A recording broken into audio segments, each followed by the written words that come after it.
नाज़रीन, पनियाकिल जे government girls primary school officer colony में शागिर्दनि लाइ पीअण जे पाणी, वाशरूम, फर्नीचर समेत ॿियूं सहूलियतूं त आणल बि आहिनि, पर क्लासनि में वेही इल्मु हासिलु करण लाइ कमरा बि मौजूदु न आहिनि, जंहिं करे शागिर्दणियूं खुलियल आसमान हेठि तालीम हासिलु करण ते मजबूर आहिनि। रिपोर्ट करे रहियो आहे अयाज़ शेख।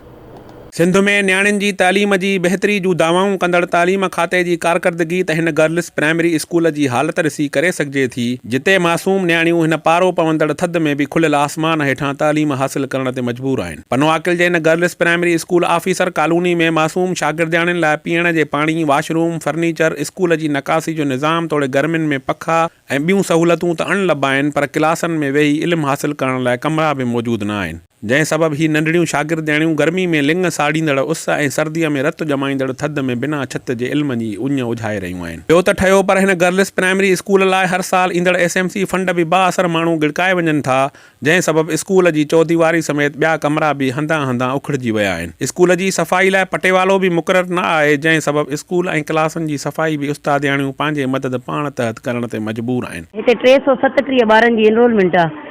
337 जी एनरोलमेंट आहे त असांखे सिर्फ़ु 2 क्लासरूम आहिनि। काई बि बुनियादी सहूलियत असां वटि हिते मौजूदु न आहे। जेकॾहिं बिजली आहे उहा बि ॻोठ वारा कटे हलिया था वञनि। जेकॾहिं ॿार आहिनि, सियारो थिए थो त तव्हां ॾिसो पिया त सियारे में बि सीअ में हिते वेठा हूंदा आहिनि, ऊन्हारो थींदो आहे तॾहिं बि ॿार मुंहिंजा हिते वेठा हूंदा। कोई बि बुनियादी सहूलियत मां वटि न आहे। मुंहिंजी SMC स्कूल जी सफ़ा बि निलबट आहे, निल आहे। पाणी जो इंतज़ाम बिल्कुलु बि न हुयो। मां पंहिंजा पैसा गॾु करे पाणी हलायमि त ॿार पाणी पीअण लाइ बि मदरसे वेंदा हुया।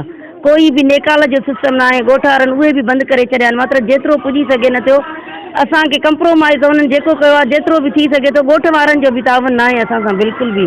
पर मां ज़रूरु इहो हुकूमत खे इहो ज़रूरु बि चवंदमि त जेको मुंहिंजे स्कूल जूं बुनियादी जेके ज़रूरतूं आहिनि न, उहे मूंखे ॾिनी वञनि। हिकु कमिरो ॾिनो, 2 कमरा त ॾिना वञनि न। असांखे ॿियो न खपे, सिर्फ़ु 2 क्लासिस खपनि हाली जेके ॿार असांजा सियारे में बि ॿार वेहनि था, ऊन्हारे में बि ॿार, गर्मी में हिते ई ॿाहिरि ई वेठा हूंदा आहियूं, अंदरि न वेठा हूंदा आहियूं, हिते ई वेठा हूंदा आहियूं। इन जे करे चऊं था। पहिरियों त पाणी जो बि बंदोबस्तु न हुयो, उहो बि मैडम पाण करायो आहे।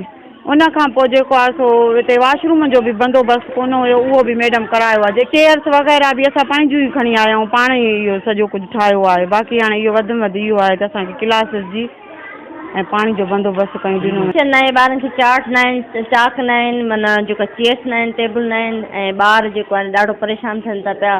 सफ़ाई जे लाइ हितां जेको आहे देरि सां ॻोठाणो माहौल आहे, पटेवालो बि असांखे न आहे, ऐं जेको आहे ॾाढो माना मुश्किल थिए थी। ॿार वीचारा अचनि था परे खां सीअ में, ऐं असांखे टीचर्स स्टाफ बि घटि आहे, फर्नीचर बि घटि आहे। क्लास न आहिनि, असां हिते वेठा हुनजे करे हीअ बि असांखे थींदो आहे। क्लास न आहिनि, असां लाइ गर्मी ऐं सियारे में असां हिते ई वेंदा आहियूं। मौजूदा सूरत हाल मूजिबि ज़रूरत इन ॻाल्हि जी आहे त तालीम खाते जे कामोरनि खे घुर्जे त न्याणियुनि जे हिन स्कूल ते तवजा ॾेई स्कूल में शागिर्दनि लाइ नवां क्लास तामीर कराए मासूम न्याणियुनि खे ॿियूं बुनियादी सहूलियतूं फराहम कयूं वञनि त जीअं शागिर्दणियूं बिना कंहिं रंडक जे तालीम हासिलु करे पंहिंजो मुस्तक़बिल संवारे सघनि। कैमरामैन कुर्बान मलिक सां गॾु अयाज़ शेख, आवाज़ TV न्यूज़, पनवाकिल।